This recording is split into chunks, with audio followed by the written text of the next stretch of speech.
Meus irmãos queridos, que Deus nos abençoe. Mais uma tarde dessas quentes, né? Mas a gente vai superando os óbices que a natureza se nos propõe e vamos ao que nos interessa, sem sombra de dúvida, que é envidar todos os esforços possíveis, desde que ético-morais, para que possamos acrescentar valores que nos façam, espíritos imortais que somos, fazer escolhas mais favoráveis.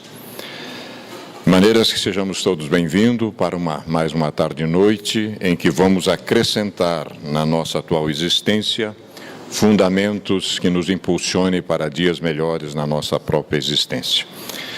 Vamos fazer a nossa prece, meus irmãos, em seguida uma pequena leitura introdutória e depois o nosso professor Mário irá nos conduzir na reflexão.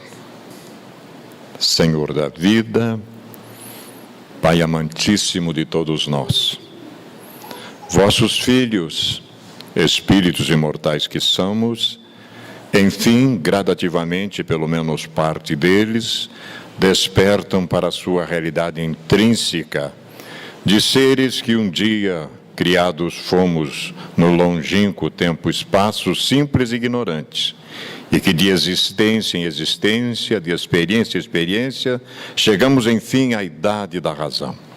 E verificamos o quão grande é realmente o vosso amor e a vossa compaixão por todos nós, porque tínhamos uma ideia completamente equivocada pela vossa solicitude.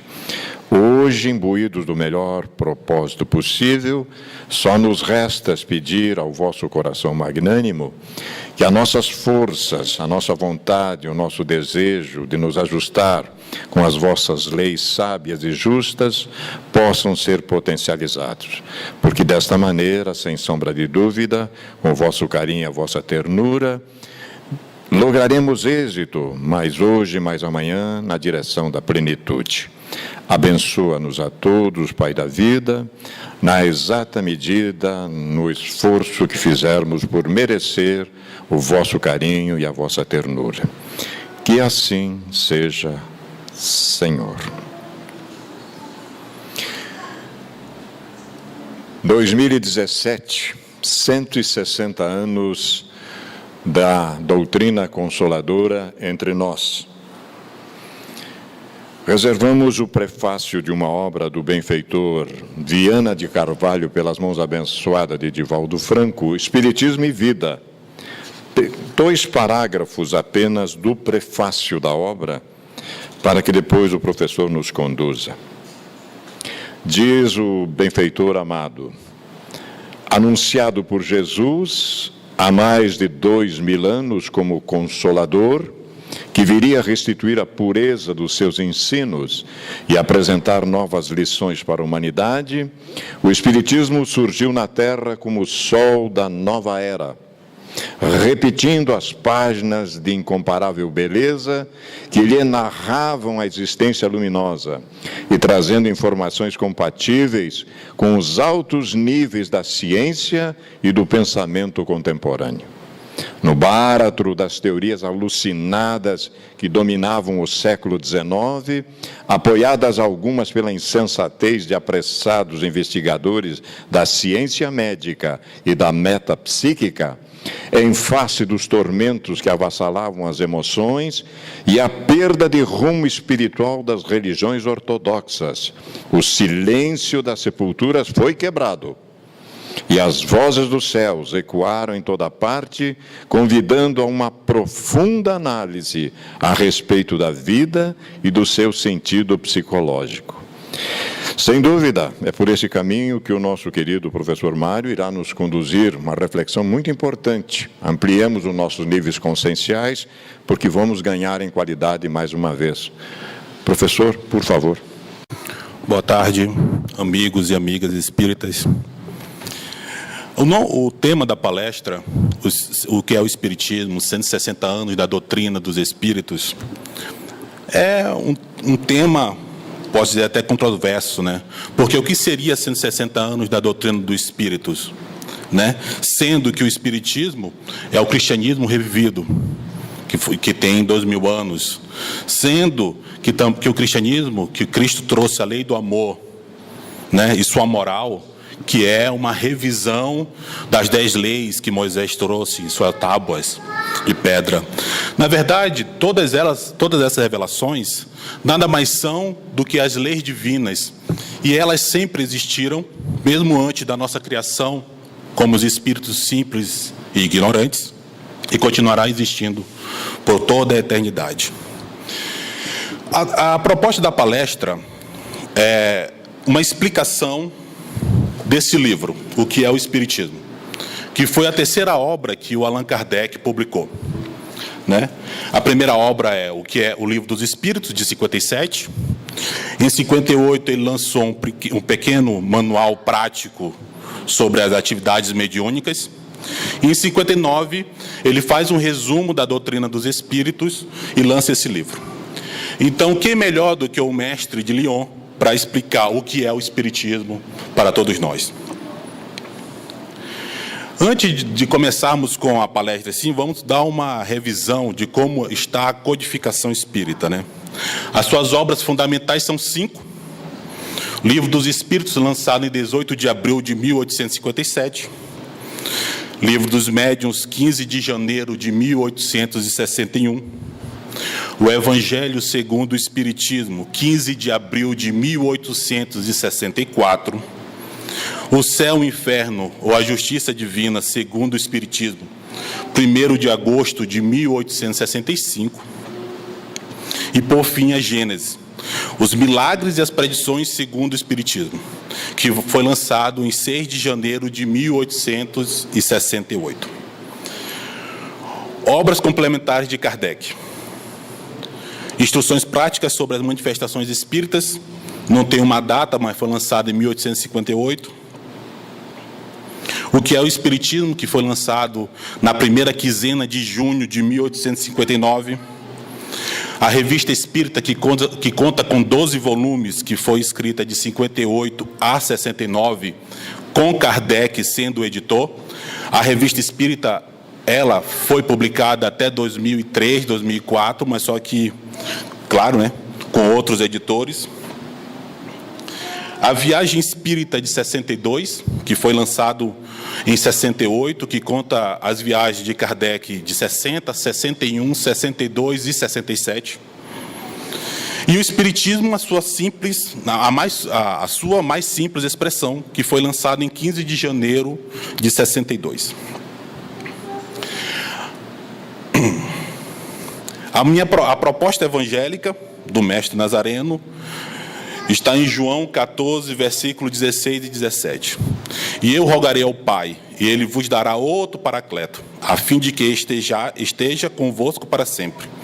O Espírito da verdade, que o mundo não pode receber, porque não contemplou, nem o conhece. Vós o conheceis, porque permanece junto de vós e estará junto de vós.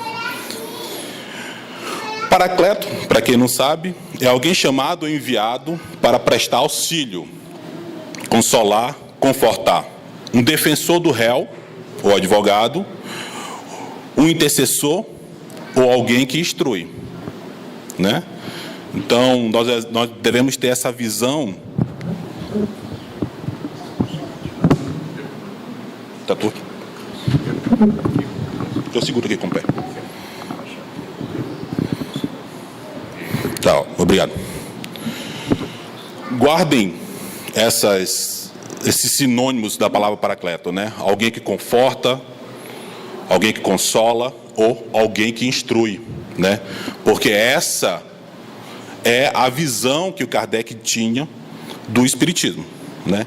Essa era a ideia que os espíritos trouxeram para Kardec. O livro, o que é o Espiritismo? Esse tema que se apresenta ali no quadro, Introdução ao Conhecimento ao Mundo Invisível pelas Manifestações dos Espíritos, é o subtítulo que consta na obra. Ela está dividida em 3 capítulos, né? Sendo que ela começa com a biografia de Kardec, contando toda a sua história, que ele conheceu, vamos dizer assim, as manifestações espíritas em 1854, com as mesas girantes.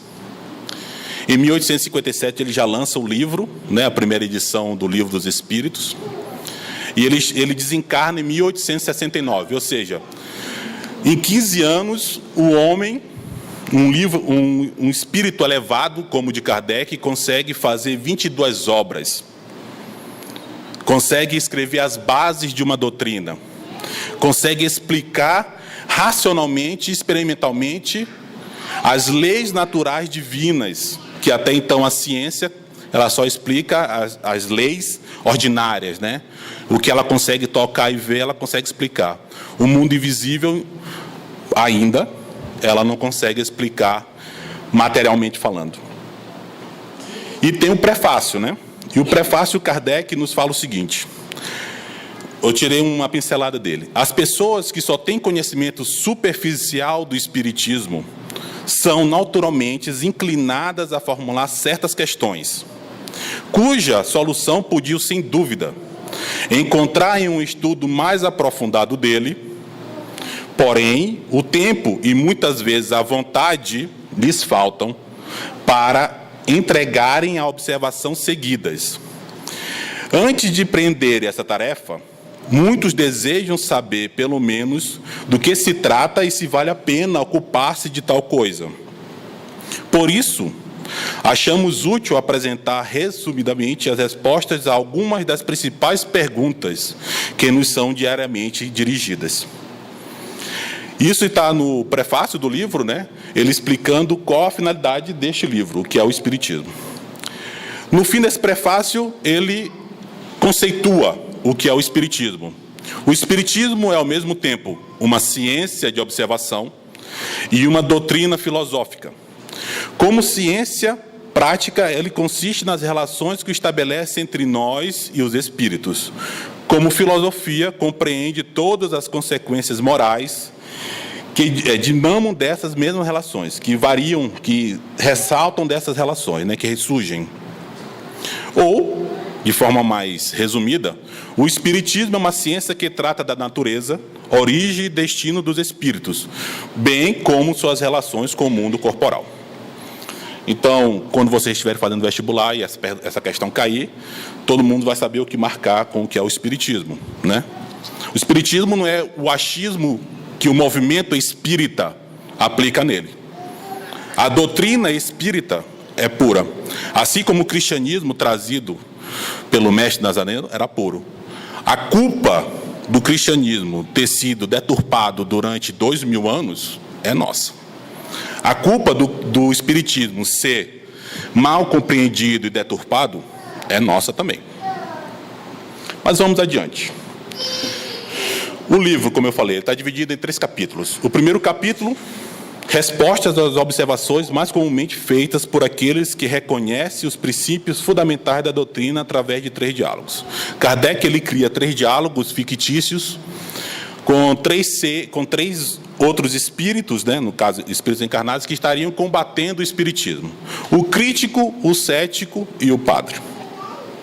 No segundo capítulo há um resumo, né, da ciência prática e experimental do espiritismo, né, que seria mais ou menos uma parte daquele livro, o segundo livro que eu falei, das práticas mediúnicas. E o terceiro capítulo é o resumo do Livro dos Espíritos. São algumas questões que Kardec pinça, né, para dar uma introdução ao novato, ao iniciante dentro da doutrina espírita, né? A proposta da palestra vai ser pegar esses 3 diálogos, não todos, porque são enormes, algumas questões fundamentais, e no fim nós vamos ter conclusões. Todas elas, as questões e as explicações, tanto como as conclusões, são feitas por Kardec. Algumas são tiradas do próprio livro, algumas são tiradas de algumas edições das revistas espíritas, para que nós possamos entender o que é o espiritismo, né? Ou despertar aquela centelha, né, dentro de nós. O primeiro capítulo, crítico. Não procurais, pois, fazer prosélitos. Então, o espiritismo ele procura ter o centro espírita abarrotado de gente saindo pela janela? É isso que o espiritismo procura? Kardec responde: não pretendo forçar convicção alguma. Quando encontro pessoas que sinceramente desejam instruir-se e dão-me a honra e pedem-me esclarecimento, folgo e cumpro com dever, respondendo-lhes com limites do meu conhecimento. Quanto aos antagonistas, porém, que, como vós, têm convicções arraigadas, não tento um passo para delas arredá-los, atento a que é grande o número dos que se mostram bem dispostos, para que possamos perder o nosso tempo com aqueles que não estão. Então, o Espiritismo não é número, né? Não é censo, não são 5 milhões, não são 20 milhões, são, ou pelo menos é o que os espíritos querem, e Kardec como codificador, são pessoas realmente de coração aberto para aprender e praticar a moral cristã. Vamos adiante. Entretanto, bem vedes que já passou a moda das mesas girantes. O diálogo continua e agora ele questiona sobre as mesas girantes, que durante certo tempo fizeram furor. Hoje já ninguém se ocupa com elas. Por que se dá isso, quando é uma coisa séria? No decorrer do diálogo com o crítico ele vai questionando, já que o espiritismo não é para quantidade, por que inicialmente houve aquele boom, né? E esse boom, Kardec explica que ele veio através dos fenômenos das mesas girantes, que era comum, já que naquela época não existia centro espírita para ter mesa girante. A mesa girante acontecia no restaurante, acontecia no bar, acontecia dentro das casas das pessoas. E isso chamava atenção. É um fenômeno, né, que ninguém compreendia. E ele pergunta, se não existe mais essa busca pelas mesas girantes, por que o Espiritismo é tão importante assim, né? Kardec responde, porque das mesas girantes saiu uma coisa ainda mais séria. Uma ciência completa, uma perfeita doutrina filosófica, do máximo interesse para os homens que refletem. O período de curiosidade teve seu tempo, claro. Sucedeu-lhe a observação. O Espiritismo entrou, então, no domínio da gente séria, que não o toma como objeto de divertimento, mas sim como meio de instruir-se.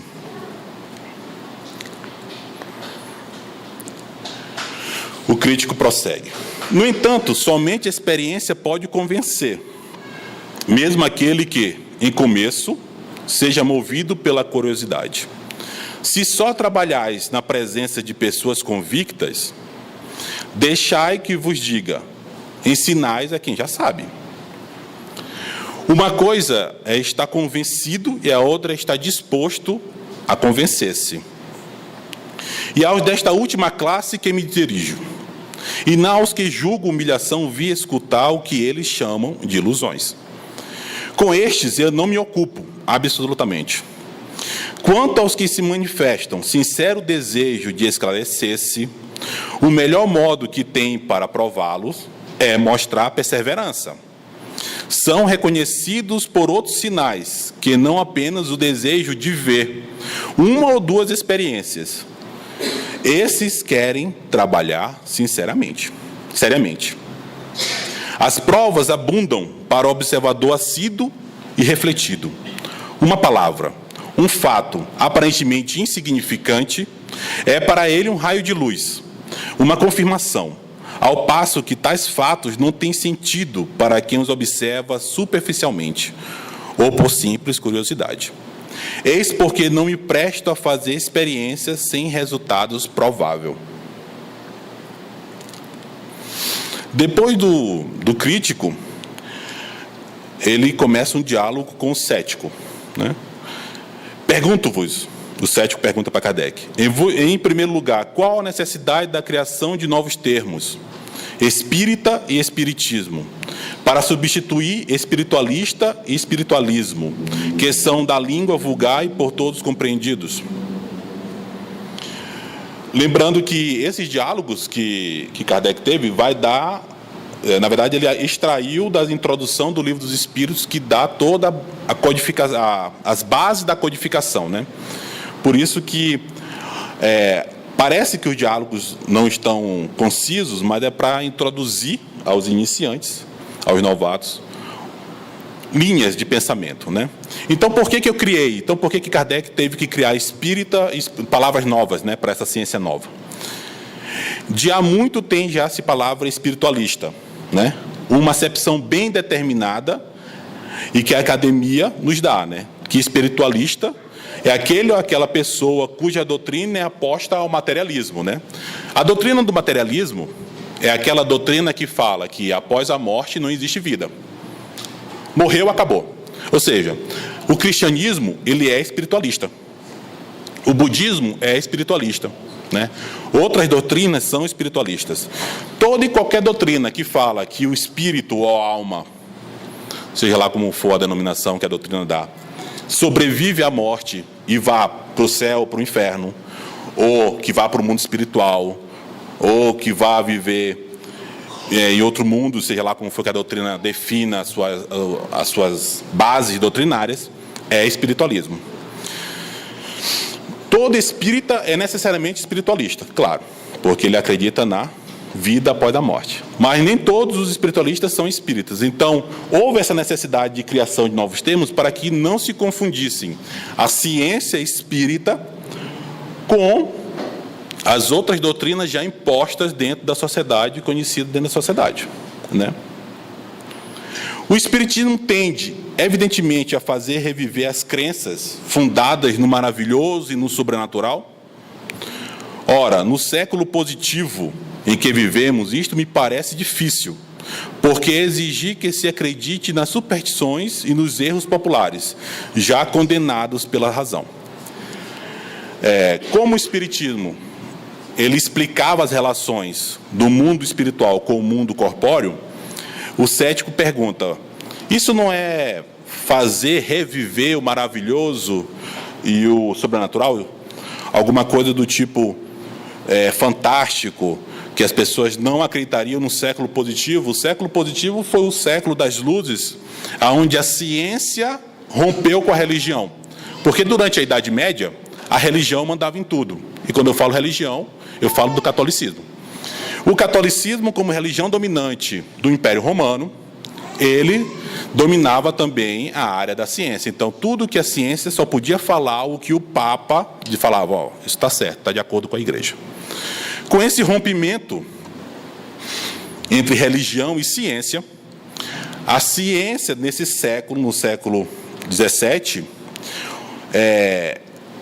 tomou como um asco pela religião. Então, se eu era espírita, eu pregava o espiritismo, que, de certa forma, é uma religião no sentido de religar e que me religa a Deus, né?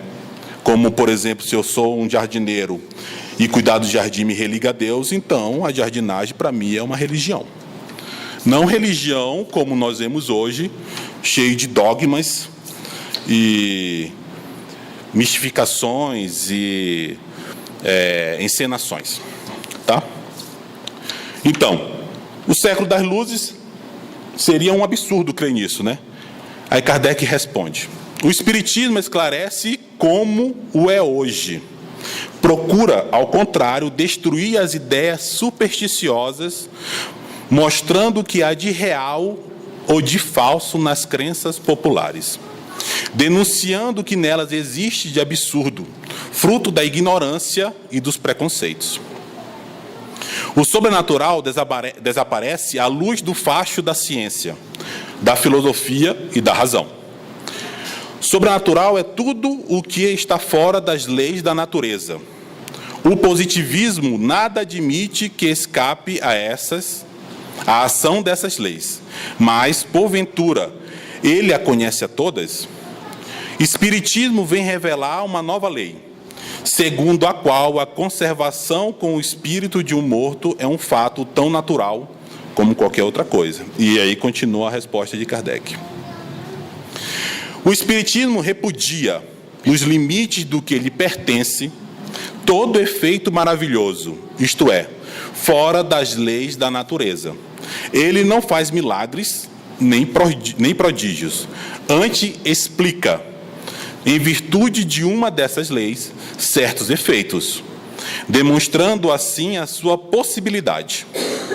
ele amplia igualmente o domínio da ciência, e é nisto que ele próprio se torna uma ciência.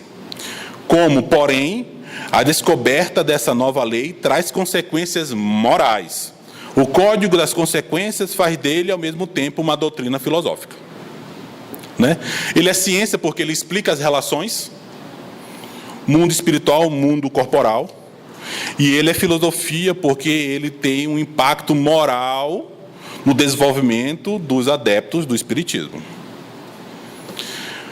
Vós vos apoiais em fatos, dizestes, mas opõe-se-vos à opinião dos sábios que os contestam. Os sábios, na época que ele está se referindo, eram os homens da academia, né, os cientistas, alguns deles. Os explicam de modo diferente do vosso. Por que não fixaram eles sua atenção sobre o fenômeno das mesas girantes? As ciências vulgares repousam sobre a propriedade da matéria, que se pode, à vontade, manipular. Os fenômenos que ela produz têm por agente forças materiais. Os do espírito têm, como agentes, inteligências que têm independência, livre-arbítrio e não estão sujeitos aos nossos caprichos. Por isso, eles escapam aos nossos processos de laboratório e aos nossos cálculos. E, desde então, ficam fora do domínio da ciência propriamente dita. Falai de espíritos bons ou maus, sérios ou frívolos. Confesso-vos que não compreendo essa diferença. Parece-me que, deixando o envoltório corporal, os espíritos se despojam das imperfeições inerentes da matéria. Sem dúvidas, eles ficam livres das imperfeições físicas, isto é, das dores e enfermidades corporais. Porém, as imperfeições morais são do espírito e não do corpo. Entre eles, há alguns que são mais ou menos adiantados moral e intelectualmente. Um princípio elementar do espiritismo que existem espíritos de todos os graus, inteligências e moralidades. Então, por isso que ele vai reafirmar isso, Kardec, nas conclusões, que o foco do espiritismo é a transformação moral do ser. Não é trazer conhecimentos científicos para ele, que coisa que ele vai fazer também, mas a transformação moral, os ensinamentos morais de Cristo, a prática da moralidade cristã. Por que não são perfeitos todos os espíritos? Por que Deus não criou simplesmente todos perfeitos, né, de uma vez só? Tê-los a Deus assim criado em tão diversas categorias. Todos os espíritos têm a mesma origem e mesmo destino. Ou seja, fomos criados simples e ignorantes, estamos destinados à perfeição relativa, né? Porque é perfeito mesmo só Deus. Os espíritos não são perfeitos, porque não são mais do que as almas dos homens que não atingiram também a perfeição. E pela mesma razão, os homens não são perfeitos, por serem encarnações dos espíritos mais ou menos adiantados. O mundo corporal e o mundo espiritual estão em contínuo revezamento. Em cada nova existência, o espírito dá maior ou menor passo no caminho do progresso. E quando a adquiriu na Terra, ou no planeta que ele estiver encarnado, reencarnando, a soma de todos os conhecimentos e a elevação moral que o vosso globo comporta, ele o deixa para viver em um mundo mais elevado, onde vai aprender novas coisas.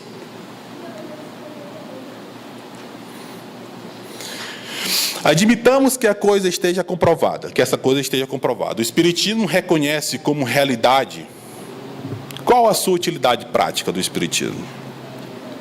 O mundo dos espíritos existe em virtude de uma dessas leis naturais. E o Espiritismo nos faz conhecê-lo. Ele nos mostra a influência que o mundo invisível exerce sobre o visível e as relações existentes entre eles. O Espiritismo possui, porém, uma outra utilidade mais positiva. É a natural influência moral que exerce. Ele é a prova patente da existência da alma, da sua individualidade depois da morte, da sua imortalidade, da sua sorte futura, é, pois, a destruição do materialismo, não pelo raciocínio, mas pelos fatos. Não consigo explicar a mim mesmo como pode o homem aproveitar da experiência adquirida em suas anteriores existências quando não se lembra delas, pois que, desde que lhe falta essa reminiscência, cada existência é para ele qual se for a primeira. Deste modo, está sempre a recomeçar. Aqui ele está falando, o cético está falando sobre um dos princípios da doutrina, que é o esquecimento do passado, né? Que o espírito tem a cada reencarnação. Se em cada uma de suas existências um véu esconde o passado do espírito, como nada perde ele das suas aquisições, apenas esquece o modo que as conquistou, né? Isso tanto as atitudes boas como as más, né? Imagina, eu matei a minha mãe hoje, né? Hoje em dia, a minha mãe nessa encarnação, e eu volto como pai dela na próxima, e eu me lembrando dessa encarnação que eu tive, que eu assassinei minha mãe. Será que eu teria condição moral, ou convicção, ou fibra de conseguir conviver com o ser que eu matei, ou vice-versa, se ela tivesse me matado, né? Essa é uma dos prós do esquecimento, né? Você se lembra das suas aquisições, mas não como as adquiriu. Tanto as boas como as ruins, né? De certa forma. E assim que, reencarnado, o homem traz por intuição e como ideias inatas o que adquiriu em ciência e moralidade. Digo em moralidade porque se, no curso de uma existência, ele se melhorou, se soube tirar proveito das lições da experiência, se tornará melhor quando voltar. Seu espírito amadurecido na escola do sofrimento e do trabalho terá mais firmeza. Longe de ter de recomeçar tudo, ele possui um fundo que vai sempre crescendo e sobre o qual se apoia para fazer maiores conquistas. E agora o último diálogo que Kardec tem com o padre. Não podeis, entretanto, contestar que o Espiritismo não está em todos os pontos de acordo com a religião? O Espiritismo proclama um Deus único, soberanamente justo e bom. Eles dizem, os espíritos, né? Eles dizem que o homem é livre e responsável por seus atos. Recompensado ou punido entre aspas, né? Pelo bem ou pelo mal que houver feito. Colocam acima de todas as virtudes a caridade evangélica e a seguinte regra sublime ensinada pelo Cristo: fazer aos outros como queremos que nos seja feito. Concordo que, nas questões gerais, o Espiritismo é conforme as grandes verdades do cristianismo. Dar-se-á, porém, o mesmo em relação aos dogmas. O Espiritismo é, antes de tudo, uma ciência. Não cogita de questões dogmáticas. Essa ciência tem consequências morais como todas as ciências filosóficas. Essas consequências são boas ou más. O Espiritismo vem derramar luz sobre grande número de questões, até hoje insolúveis ou mal compreendidas. Seu verdadeiro caráter é, pois, o de uma ciência e não de uma religião. E a prova disso é que ele conta, entre os seus aderentes, homens de todas as crenças, que por esse fato não renunciaram às suas convicções. Católicos fervorosos que não deixam de praticar todos os deveres do seu culto, quando a igreja não os repele. Protestantes de todas as seitas, israelitas, muçulmanos e mesmo budistas e brahmanistas. Ele repousa, o Espiritismo, por conseguinte, em princípios independentes das questões dogmáticas. Suas consequências morais são todas no sentido do cristianismo. Pois bem, que dizem os espíritos superiores a respeito da religião? Os bons não devem aconselhar e guiar. Eles se limitam a dizer o seguinte sobre a religião: Deus é bom e justo. Não quer senão um bem, a melhor de todas. A melhor de todas as religiões é aquela que só ensina o que é conforme a bondade e justiça de Deus. Que dá de Deus a maior e mais sublime ideia e não rebaixa emprestando-lhes a fraqueza e as paixões da humanidade, que tornam os homens bons e virtuosos, e lhes ensina a amarem-se todos como irmãos, que condena todo o mal feito ao próximo, que não autoriza a injustiça sobre qualquer forma ou pretexto que seja, que nada prescreve de contrário às leis imutáveis da natureza, porque Deus não se pode contradizer. Aquele cujos ministros dão o melhor exemplo de bondade, caridade e moralidade. Aquela que procura melhor combater o egoísmo e lisonjear menos o orgulho e a vaidade dos homens. Aquela, finalmente, que, em nome da qual se comete menos mal, porque uma boa religião não pode servir de pretexto a nenhum mal. Ela não lhe deve deixar porta alguma aberta, nem diretamente, nem por interpretação. Porta aberta a quem? Ao mal, né? Permite-me, então, dizer-vos que, desde que os Espíritos só ensinam os princípios de moral encontrados no Evangelho, não vejo qual possa ser a utilidade do Espiritismo, visto como antes que este viesse, e hoje, sem ser por ele, podíamos e podemos alcançar a salvação. Kardec: eis porque, sem ser uma religião, o Espiritismo se prende essencialmente às ideias religiosas, desenvolve-as naquelas que não possuem, fortifica-nos que as têm incertas. A religião encontra, pois, um apoio nele, não para as pessoas de vistas estreitas, que a veem integralmente na doutrina do fogo eterno, na letra mais que no espírito, mas para aqueles que a veem segundo a grandeza e a majestade de Deus. Dissemos que o melhor meio de esclarecerem sobre o Espiritismo é estudarem previamente a teoria. Os fatos virão depois, naturalmente, e serão facilmente compreendidos. As nossas publicações são feitas no intuito de favorecer esse estudo de compreensão. Eis aqui a ordem que aconselhamos. Primeiro, a leitura é fazer deste resumo, o que é o Espiritismo, que apresenta o conjunto e os pontos mais salientes da ciência. Deve-se ler o Livro dos Espíritos, no qual os princípios da doutrina estão completamente desenvolvidos. Os princípios da doutrina estão completamente desenvolvidos. Os livros dos médiuns, para a parte experimental, destinado a servir de guia aos que desejem operar por si mesmos, como aos que quiserem bem compreender os fenômenos. E quarto, o Evangelho segundo o Espiritismo, o céu e o inferno, ou a justiça divina segundo o Espiritismo. Então, aos que não sabem, aqui na casa nós temos esses estudos, semanalmente. Então, Kardec acabou de convidá-los a praticar, a conhecer um pouquinho mais do Espiritismo. As conclusões kardecianas. Hoje, essa aqui foi extraída da Revista Espírita de 68, janeiro de 68.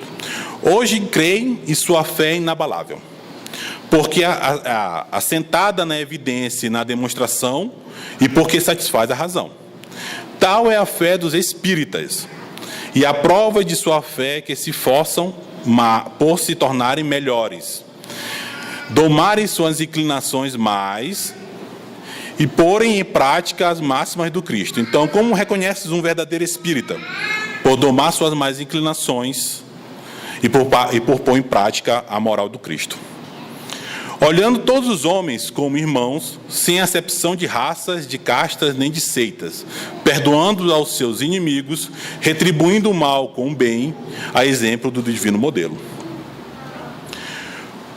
Todos os seres humanos são espíritos imortais, criados por Deus em igualdade de condições, sujeitos às mesmas leis naturais de progresso que levam todos gradativamente à perfeição. O progresso ocorre através de sucessivas existências, em inúmeras reencarnações, vivendo necessariamente todos os segmentos sociais, única forma de o espírito acumular o aprendizado necessário ao seu desenvolvimento.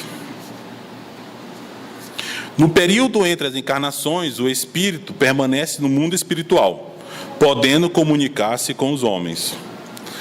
O progresso obedece às leis morais ensinadas e vivenciadas por Jesus, nosso guia e modelo.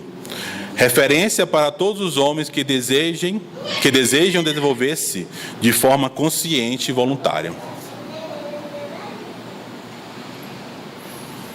O Espiritismo é uma filosofia que ocupa vasto espaço no mundo. Só lhe pedimos uma coisa: estudá-lo, mas estudá-lo a fundo, para não lhe imputar aquilo que ele não diz. Depois, então, creiam ou não creiam. Auxiliados por essa alavanca, tomada como simples hipótese, que tendem a resolver os milhares de problemas históricos, arqueológicos, antropológicos, teológicos, psicológicos, morais, sociais, e etc., antes os quais têm fracassado, e verão o seu resultado. Allan Kardec, Revista Espírita, 62. Com a reencarnação, desaparecem os preceitos de raça e de castas, pois o mesmo espírito pode tornar a nascer rico ou pobre, capitalista ou proletário, chefe ou subordinado, livre ou escravo, homem ou mulher. De todos os argumentos invocados contra a injustiça da servidão e da escravidão, contra a sujeição da mulher à lei do mais forte, nenhum há que prime, em lógica, ao fato material da reencarnação. Se, pois, a reencarnação funda numa lei da natureza, o princípio da fraternidade universal também funda na mesma lei, o da igualdade dos direitos sociais e, por conseguinte, o da liberdade. Allan Kardec, a Gênesis, capítulo 1, item 36. E as duas últimas conclusões. Nós trabalhamos para dar fé aos que em nada creem, para espalhar uma crença que os torna melhores, uns para os outros, que lhes ensina a perdoar os inimigos, a se olharem como irmãos, sem distinção de raça, casta, seitas, cor, opinião política ou religiosa. Numa palavra, uma crença que faz nascer o verdadeiro sentimento de caridade, de fraternidade e deveres sociais. Allan Kardec, Revista Espírita, janeiro de 63. E aqui é o último parágrafo do livro, que é dos editores da FEB, né?